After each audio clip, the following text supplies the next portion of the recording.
Hello friends, मेरे YouTube channel botany girl में आपका स्वागत है। तो चलिए स्टार्ट करते हैं NCERT class 7 science chapter 10 respiration and organisms question answer.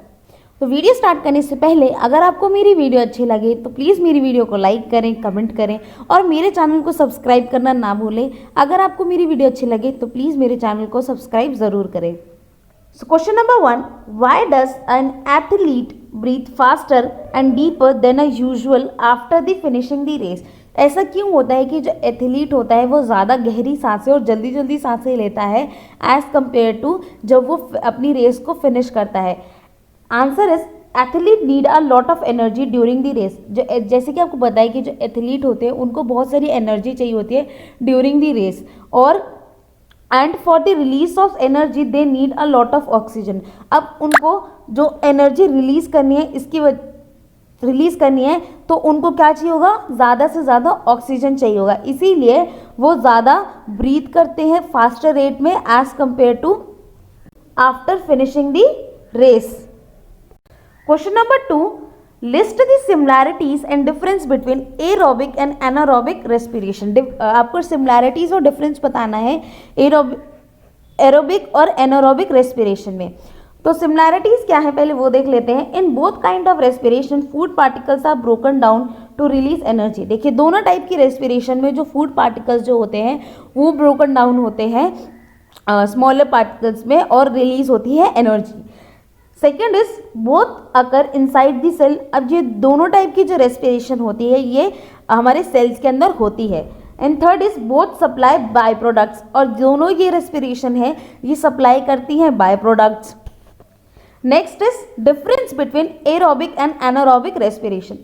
Aerobic respiration में it take place in the presence of oxygen. जो एरोबिक रेस्पिरेशन होता है वो टेक प्लेस होता है in the presence of oxygen, वहीं पे जो एनारोबिक रेस्पिरेशन होता है वो टेक प्लेस होता है in the absence of oxygen.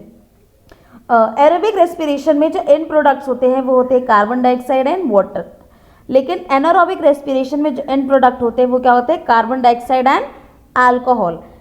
Aerobic respiration में जो लार्ज अमाउंट ऑफ एनर्जी है वो प्रोड्यूस होती है, वेरएज जो एनारोबिक रेस्पिरेशन में लेस अमाउंट ऑफ एनर्जी जो होती है वो रिलीज या प्रोड्यूस होती है as compare to aerobic respiration से। एरोबिक रेस्पिरेशन जो होती है वो अकर करती है in most of the plants and animals, whereas जो एनारोबिक रेस्पिरेशन है वो अकर करती है ईस्ट में और कुछ बैक्टीरियाज में।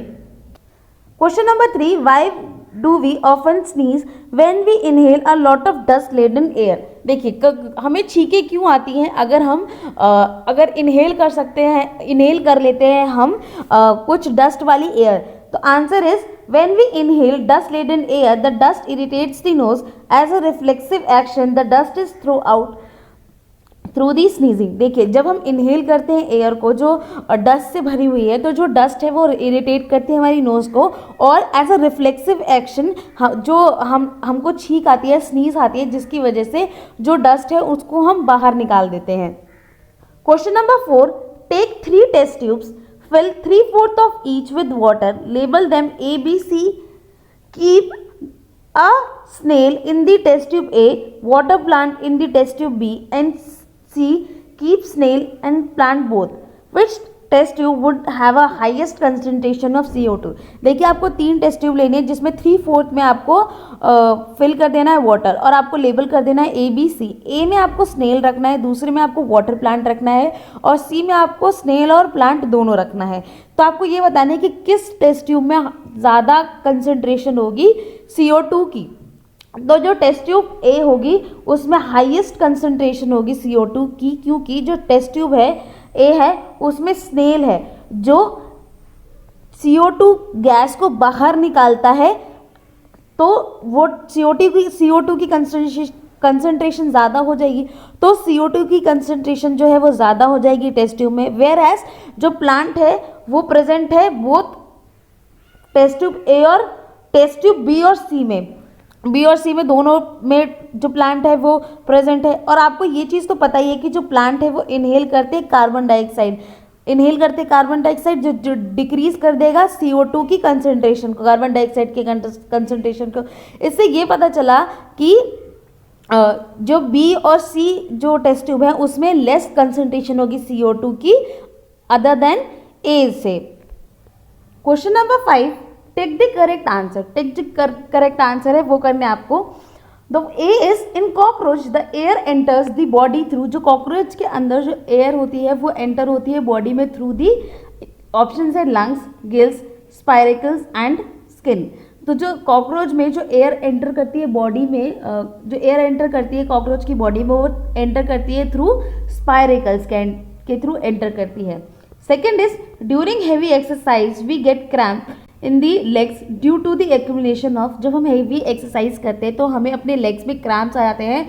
क्यों आ जाते हैं? क्योंकि due to the accumulation of lactic acid. Lactic acid के एक्यूमुलेशन से हमारे जो लेग्स है वहाँ पर क्रैम्प्स आ जाते हैं। C is normal range of breathing rate per minute in a average adult person at rest is, जो नॉर्मल रेंज है ब्रीदिंग रेट पर मिनट एक एवरेज अडल्ट पर्सन में जब वो रेस्ट पर है तो वो कितनी है? तो वो है 15 to 18।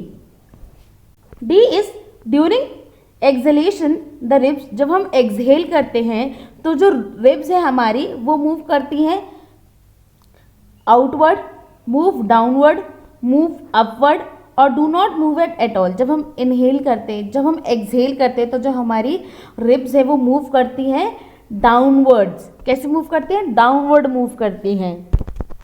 Question number 6, match the items in column number A with the column with those in column number 2। देखिए कॉलम आपको मैचिंग करनी है बेसिकली। तो ईस्ट जो है वो किससे मैच करेगी? अल्कोहल से, क्योंकि जब हम एनारोबिक रेस्पिरेशन की बात करते हैं तो जो अगर हम रेस्पिरेशन की बात करते हैं तो ईस्ट में जो प्रोडक्ट निकलते हैं वो क्या निकलते हैं? Carbon dioxide and alcohol.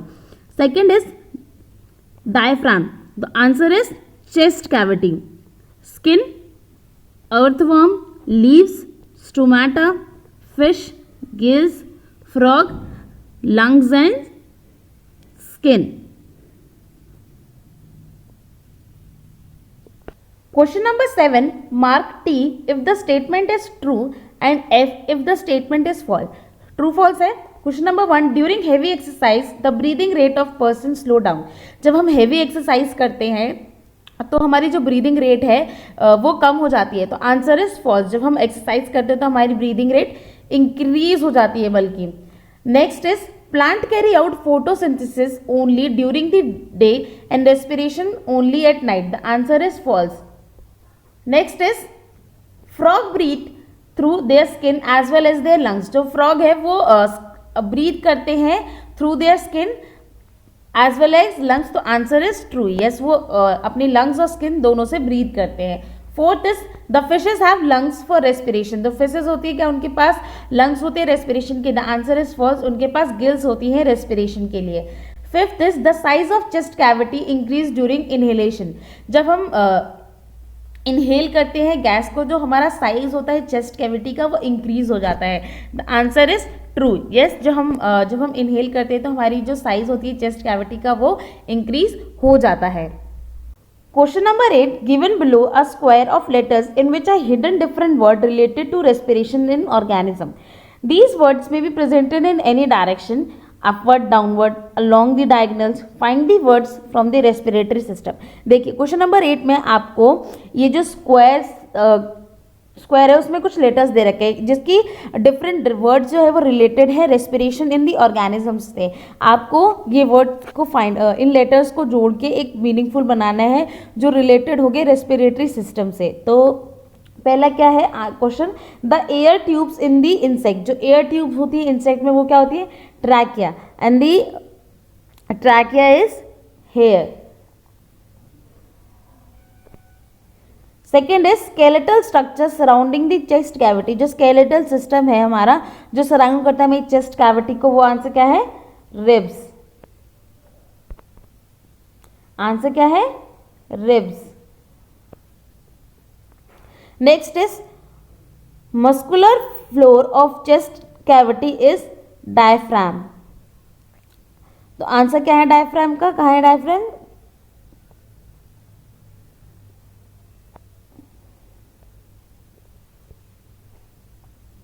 Question number 4, part 4 is tiny pores on the surface of leaf. जो टाइनी पोर्स है सरफेस ऑफ लीफ में उन्हें क्या कहते हैं हम? स्टोमेटा कहते हैं। तो स्टोमेटा कहाँ है?